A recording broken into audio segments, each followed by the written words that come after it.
எல்லாத்துக்கும் சொல்றேன், எதிர்மறை எண்ணமே வாழ்க்கையில துளியும் இருக்கக்கூடாது. நடக்குமா நடக்காதா சந்தேகம், நடக்கும்டா, நடக்கலையா முருகன் எடுத்துக்கிட்டேன் அவ்வளவுதான், விட்டுரு, அடுத்த வேலைக்கு போயிடணும். சும்மா அதையே போட்டு தொங்கிக்கிட்டே இருக்கக்கூடாது. சில பேர் வீட்டில் ஒரு செத்த எலி இருக்குன்னா என்ன பண்ணுவீங்க? அப்படியே வச்சிருப்பீங்களா? என்ன பண்ணுவோம்?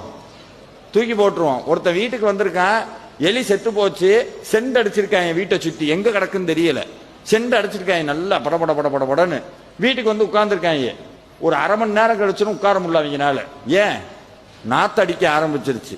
அப்புறம் புரிஞ்சிருச்சு, செத்த எலி இருக்கிற வரைக்கும் வீட்டுக்குள்ள வாசம் அடிச்சுக்கிட்டே தான் இருக்கும். நம்மளுடைய கடந்த கால வாழ்க்கையும் கடந்த கால எண்ணங்களும் செத்த எலிதான். அதை உள்ள சுமந்துகிட்டு இருக்கிற வரைக்கும் நாத்த அடிச்சுக்கிட்டே தான் இருக்கும்.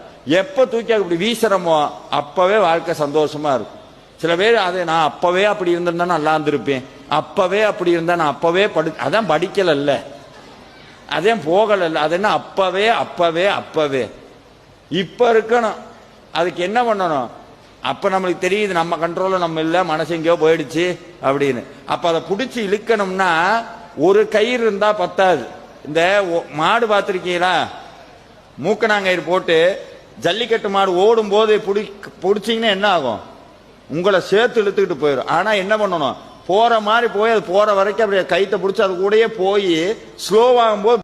எல்லாத்துக்கும் சொல்றேன், எதிர்மறை எண்ணமே வாழ்க்கையில துளியும் இருக்கக்கூடாது. நடக்குமா நடக்காதா சந்தேகம், நடக்கும்டா, நடக்கலையா முருகன் எடுத்துக்கிட்டேன் அவ்வளவுதான், விட்டுரு, அடுத்த வேலைக்கு போயிடணும். சும்மா அதையே போட்டு தொகி